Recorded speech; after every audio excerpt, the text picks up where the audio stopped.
Alors, on arrive au dernier focus, qui est celui des acteurs de la recherche. Donc, comme d'habitude, voyons tout d'abord les principaux enseignements de l'étude Impact Acteurs académiques, qui va nous rappeler comment l'enseignement et la recherche se mobilisent en matière d'alliance.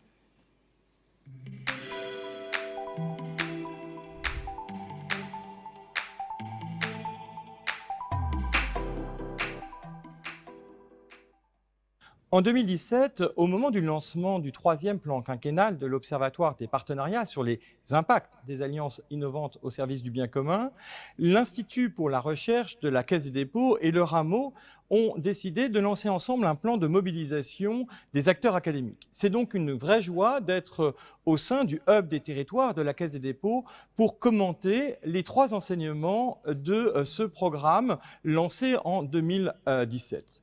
3 éléments importants. D'une part, la sémantique, d'autre part, la modélisation de l'ensemble des contributions des acteurs et troisième point, comment très concrètement les acteurs académiques peuvent-ils contribuer à ces alliances d'intérêt général au plus près des territoires.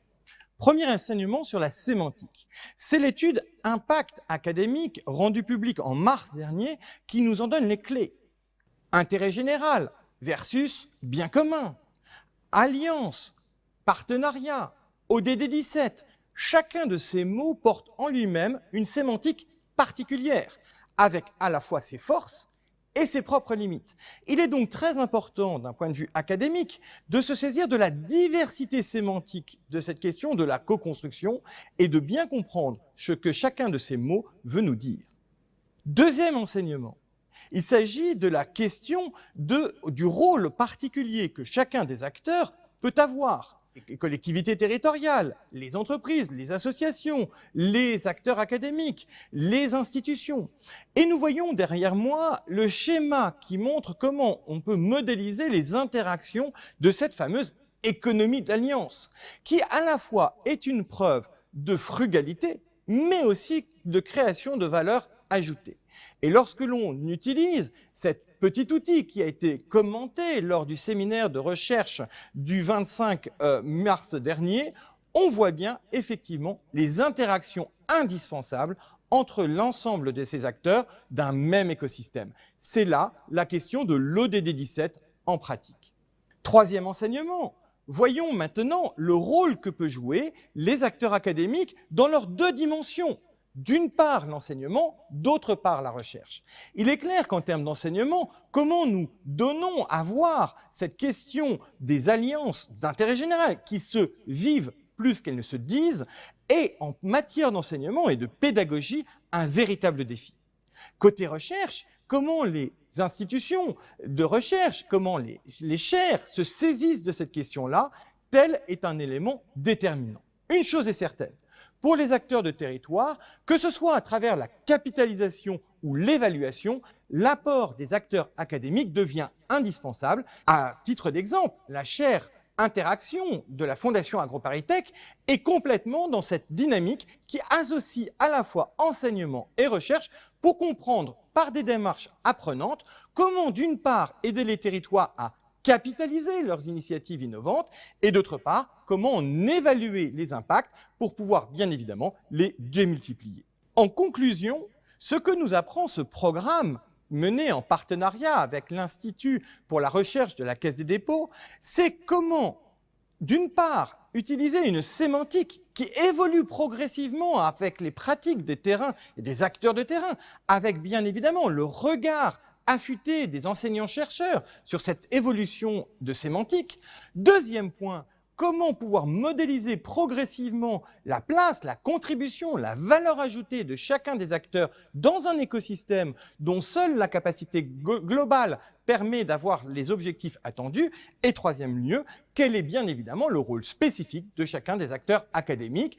Telle est en somme les 3 dynamiques de cette partie sur impact académique.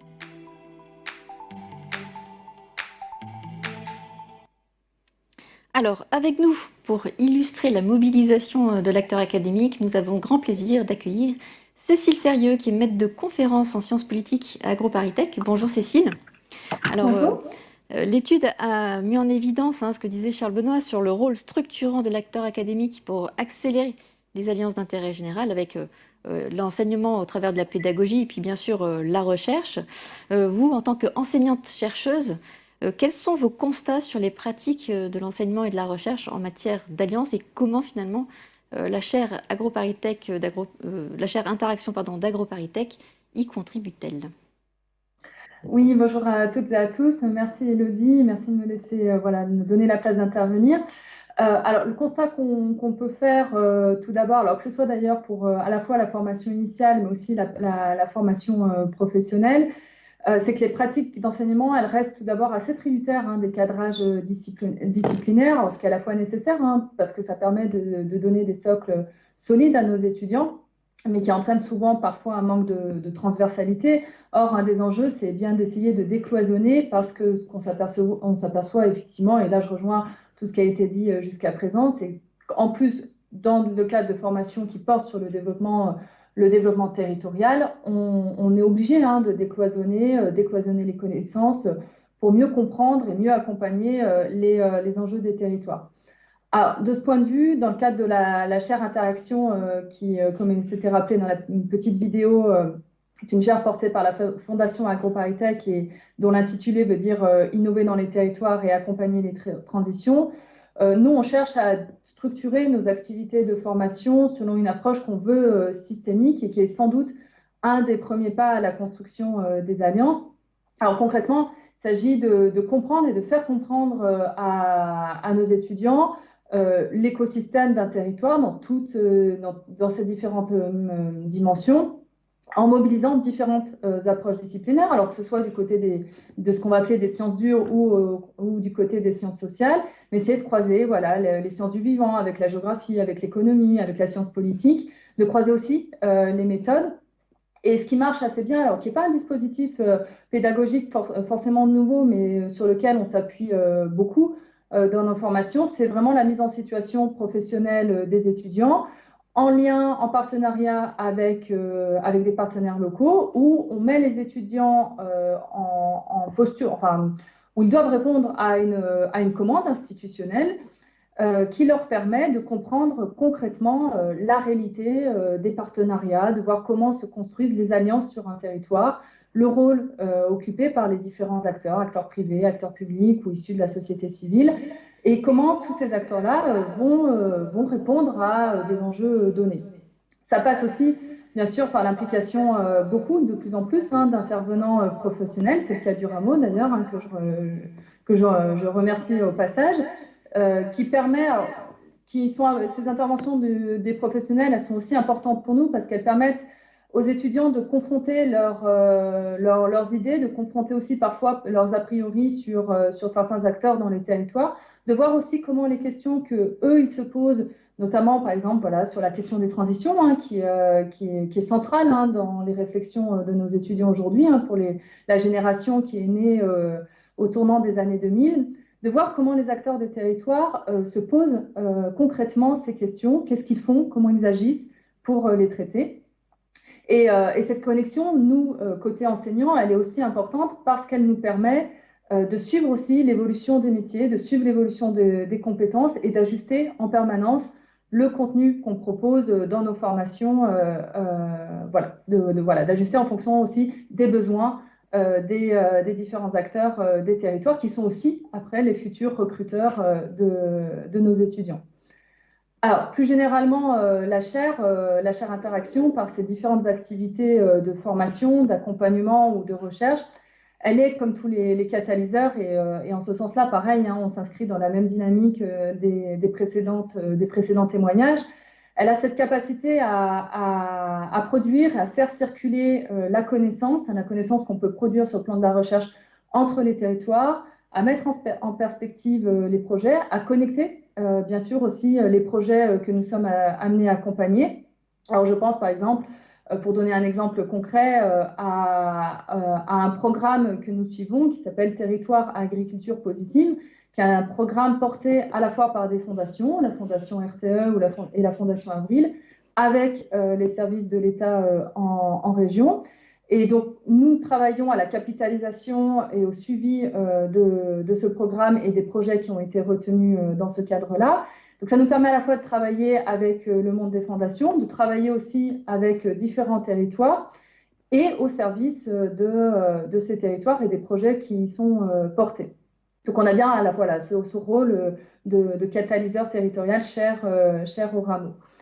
Et en ce sens-là, d'ailleurs, on s'inscrit donc dans ce que nous, on appelle dans notre univers de la recherche-action ou de la recherche-formation-action, donc une triptyque qui mêle à la fois les activités de recherche, une activité d'accompagnement et une activité de formation, et qui nous permet, nous, acteurs du monde scientifique, d'être au plus près des acteurs, de leurs besoins, et de décloisonner aussi nos activités aux acteurs non scientifiques. Et d'ailleurs, ça participe d'une dynamique beaucoup plus large qu'actuelle, qui est une dynamique autour de sciences et société, qui est un mouvement large d'ouverture de la science et qui prend de l'ampleur de plus en plus dans les organisations de l'enseignement supérieur. Alors, vous avez parlé de capitalisation et d'évaluation, comme dans le petit film également. On imagine bien que tout ce que vous pouvez observer, des pratiques, des bonnes pratiques que vous pouvez capitaliser et d'en tirer les enseignements, ce qui marche ou ce qui marche moins bien, c'est extrêmement important pour ensuite pouvoir diffuser au plus grand nombre. Selon vous, quelles seraient les conditions pour justement renforcer ce rôle de capitalisation et d'évaluation? Alors, à mon sens, je vais pointer deux éléments spécifiques. Alors, le premier renvoie à la nécessité, sans doute, de disposer d'interfaces de dialogue qui permettent de mieux comprendre les besoins des uns et des autres, de mieux comprendre les stratégies des uns et des autres. Et, en un mot, d'avoir des espaces qui donnent la possibilité d'échanger sans forcément avoir d'obligation de résultat. Et j'étais heureuse d'entendre l'intervention ce matin de Muriel Barnéou qui allait dans ce sens-là. C'est sans doute aussi un préalable de ce qu'on peut appeler l'ingénierie du lien. Et c'est par exemple ce qu'on essaye, ce qu'on tente de faire avec le réseau des praticiens territoriaux, qui est un dispositif dont on dispose dans le cadre de la chaire Interaction. C'est de vraiment offrir ces espaces d'échange qui permettent de mettre à plat un peu les attentes, les besoins, les contraintes de chacun avant même de penser à une stratégie et à un plan d'action autour d'un projet. Donc c'est peut-être le premier point que je mettrai en avant. Et le deuxième point que je soulignerais, c'est aussi la nécessité de disposer de temps, de pouvoir se projeter sur des pas de temps plus longs. Alors la recherche, dans notre cas, la recherche est par définition une activité de temps long, et malgré les contraintes aussi qui sont propres aux organisations du supérieur. Mais c'est sans doute là aussi un décalage important avec la vie des territoires qui sont soumis à des échelles de temps plus courtes, le temps d'un projet, le temps d'un mandat, par exemple. Et je pense qu'on gagnerait toutes et tous à réinjecter du temps long qui permettrait de sécuriser les engagements de chacun, de reconnaître aussi que les résultats sont rarement rapides et les résultats de la recherche demandent aussi du temps pour être formalisé, pour être solide. Et avoir du temps, c'est aussi avoir du temps pour avoir une vraie approche réflexive et évaluative sur les projets voilà, qu'on est amené à étudier. Et pour résumer en un mot, c'est donner du temps aussi à l'apprentissage, et c'est peut-être là aussi une des clés de réussite de l'Alliance.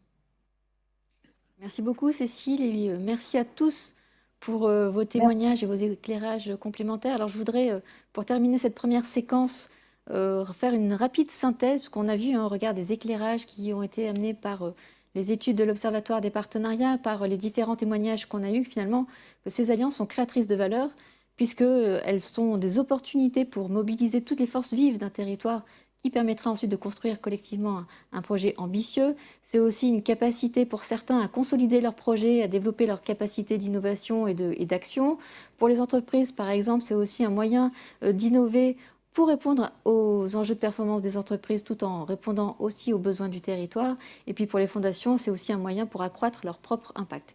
Et si toutes ces pratiques sont finalement capitalisées et évaluées par les acteurs académiques, on voit bien que ce sont des alliances qui sont génératrices de valeur pour à la fois l'ensemble des acteurs qui sont impliqués, et puis plus globalement, si tout le monde arrive à s'articuler, ont un effet démultiplicateur sur les territoires dans lesquels elles s'incarnent.